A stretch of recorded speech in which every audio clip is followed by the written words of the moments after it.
वाली ने शीशे की तरह दिल तोड़ दिया।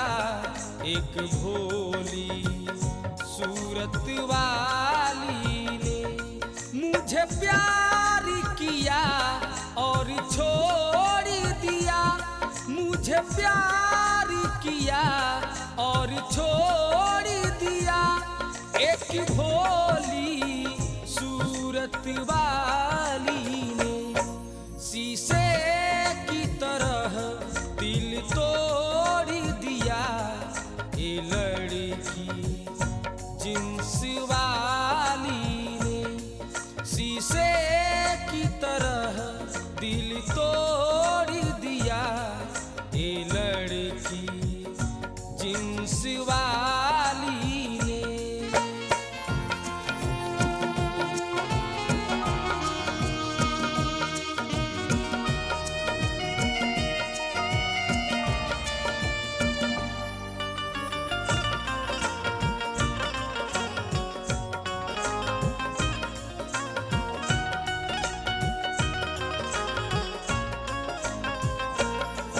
ये जाम कहाँ पीता था मैं, इस तरह कहाँ जीता था मैं।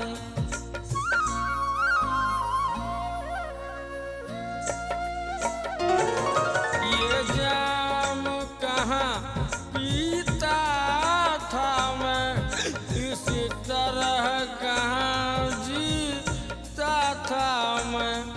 इस तरह कहाँ जीता था मैं।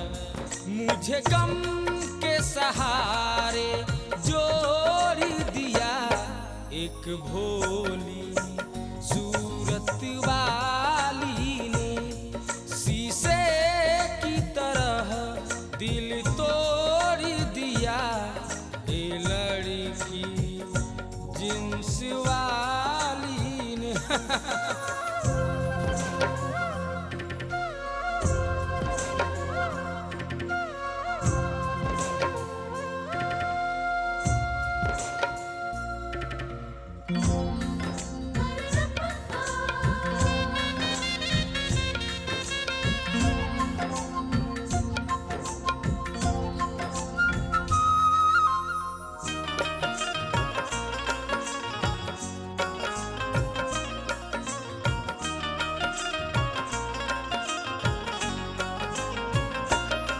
मैं प्यार के नूर से दूर हुआ, मशहूर हुआ, मजबूर हुआ।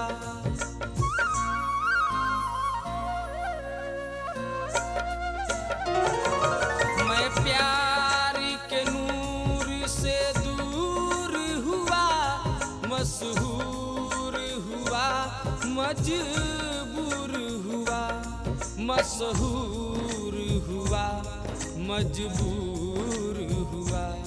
दिल को मेरे ऐसे झकझोर दिया। एक भोली सूरत वाली ने शीशे की तरह दिल तोड़ दिया।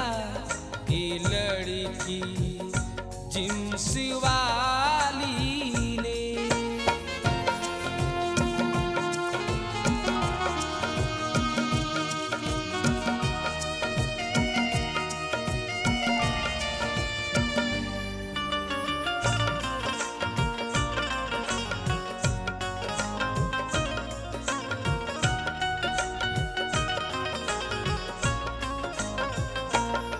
जब तन्हाई में होता हूँ, क्या बताऊँ कितना रोता हूँ।